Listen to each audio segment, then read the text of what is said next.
नमस्कार, म धामी झाँक्री तान्त्रिक प्रतीक बोहरा देश विदेशमा रहनुभएका बुवा आमा दाजुभाइ दिदीबहिनी सम्पूर्णमा जय काली माता। र म अहिले स्वयम्भूको आश्रमबाट बोल्दैछु र सम्पूर्ण 33 कोटी देवी देवल र भगवती कालीले सम्पूर्ण भक्तजन चेलाचेलीको रक्षा गरून् र शुभ रात्रि पनि भन्न चाहन्छु।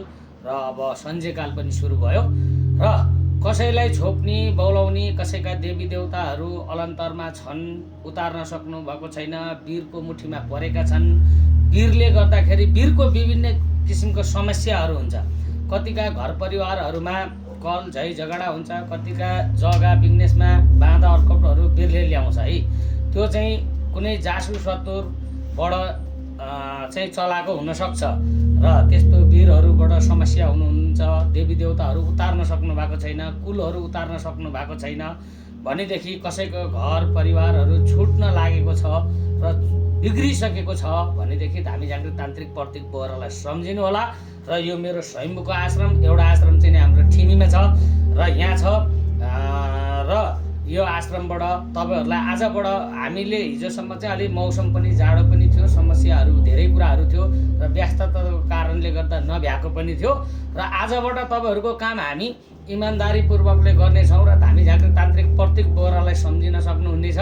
र यतातिर पर हुने स्वयम्भूमा नजिक हुने भक्तजन चेलाचेलीहरूले यता सम्पर्क गरिदिनु होला र ठिमीमा भएकाले ठिमीमा सम्पर्क गरिदिनु होला। त्यहाँ विपना माता हुनुहुन्छ, उहाँसँग चाहिँ सल्लाह सुझाव लिएर भेट्ने टाइमहरू मिलाउनु होला। म आदि यता हुन्छु, आदि उता हुन्छु है, कुन टाइम यता हुन्छु, कुन टाइम उता हुन्छु भन्ने कुरा चाहिँ उहाँहरूलाई थाहा हुन्छ। र यो आश्रममा चाहिँ जति आउनु भएको छ यहाँ समूह गुरु हुनुहुन्छ, समूह गुरुसँग चाहिँ तपाईँहरूले गुरुसँग टाइम कतिखेर लिने र के गर्ने होइन भन्ने कुराहरू सल्लाह सुझाव लिन सक्नुहुन्छ। र ग्रह सर काट्नु पर्योहरू भनेदेखि यता त्यता त्यो गर्नु पर्यो भनेदेखि हाम्रो समूह गुरु हुन्छ, यहाँलाई चाहिँ समूह गुरुले गर्नुहुन्छ भने उहाँ विपना माताले गर्नुहुन्छ।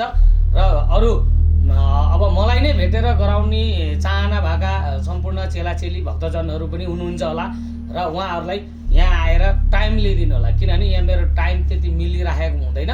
त्यो भएर यहाँ आएर तपाईँहरूले सम्पर्क गरेर यो टाइममा यसरी भेट्ने, यो यसरी देउता बोलाउने, यसरी चाहिँ अरू कामहरू गर्ने भनेर तपाईँहरूले भनिदिएपछि अनि उहाँहरूले टिपेर मलाई भनिदिनुहुन्छ। यही भन्न चाहन्छु।